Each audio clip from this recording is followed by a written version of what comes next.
Grace tabernacle apostolic search உள்ளான மனிதன் புதிய நாளுக்குள் அனுதின தியானம். வெள்ளிக்கிழமை ஆடி மாதம் 24ஆம் தேதி 2026ஆம் ஆண்டு. இன்றைய தியான தலைப்பு சாந்த குணம் வெளிப்படட்டும். இன்றைய தியான வசனம் பிலிப்பியர் 4ஆம் அதிகாரம் 5ஆம் வசனம்.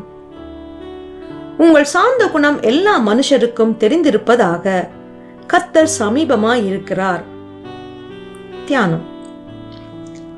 உங்கள் வாழ்க்கையிலே, உங்கள் குடும்பம், நண்பர்கள், உறவினர்கள் மத்தியிலே கருத்து முரண்பாடுகள் ஏற்படாத ஒரு பருவத்தை கூற முடியுமா? கூடி ஆராதிக்கும் சபை ஐக்கியத்திலே விசுவாசிகள், ஊழியர்கள் மத்தியிலே கருத்து முரண்பாடுகள் இல்லாமல் இருந்த ஆண்டுகளை குறிப்பிட்டு கூற முடியுமா?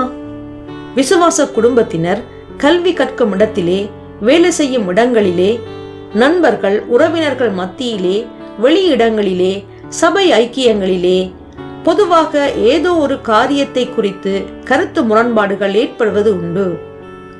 ஒருவேளை அந்த காரியங்கள் ஆகாதவைகளும் அற்பமானவைகளுமாக இருக்கலாம். சில வேளைகளிலே சபை ஐக்கியங்களிலே விசுவாசிகள் மத்தியிலே இப்படியான சம்பாஷணைகள் ஏற்படுவதும் உண்டு. இவைகளை குறித்து வேதம் கூறுவதாவது, சீர்கேடும் கிளவிகள் பேச்சுமா இருக்கிற கட்டுக்கதைகளுக்கு விலகி தேவ பக்திக்கு ஏதுவாக முயற்சி பண்ணு. கட்ட வார்த்தை ஒன்றும் உங்கள் வாயிலிருந்து புறப்பட வேண்டாம். பக்தி விருத்திக்கு ஏதுவான நல்ல வார்த்தை உண்டானால் அதையே கேட்கிறவர்களுக்கு பிரயோஜனம் உண்டாகும்படி பேசுங்கள். அப்படியே வம்பும் புத்தீனமான பேச்சும் பரியாசமும் தகாதவைகள். சோஸ்திரம் செய்தலே தகும். ஆகாத சம்பாஷணைகள் நல்லொழுக்கத்தை கெடுக்கும். எனவே இப்படியான காரியங்களிலே கருத்து முரண்பாடுகளும் வாக்குவாதங்களும் உண்டாவது எந்த விதத்திலும் விசுவாசிகளுக்கு ஏற்புடையதல்ல. ஆனால் சில வேளைகளிலே தேவ காரியங்களை குறித்த காரியங்களிலே விளக்கம் இல்லாத வேளைகளிலே கருத்து முரண்பாடுகளும் வேறுபட்ட சிந்தைகளும் உண்டாகக்கூடிய சந்தர்ப்பங்கள் உண்டாகி விடுகின்றது.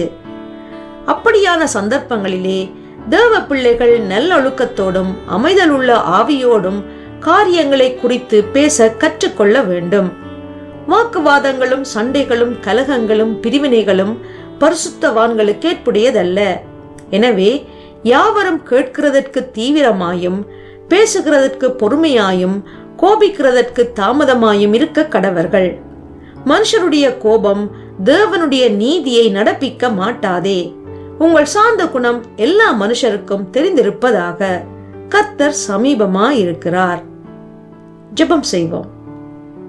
பரலோக தேவனே, என் உள்ளத்திலே நாட்டப்பட்டதாயும் என் ஆத்துமாவை ரட்சிக்க வல்லமை உள்ளதாயும் இருக்கின்ற உம்முடைய வசனத்தை சாந்தமாய் ஏற்றுக்கொண்டு நடக்க உணர்வுள்ள இருதயத்தை தந்தருள்வீராக. இரட்சகர் இயேசு வழியாக ஜெபிக்கின்றேன். ஆமேன். மாலை வாசகம் யாக்கோபு 1ஆம் அதிகாரம் 21ஆம் வசனம்.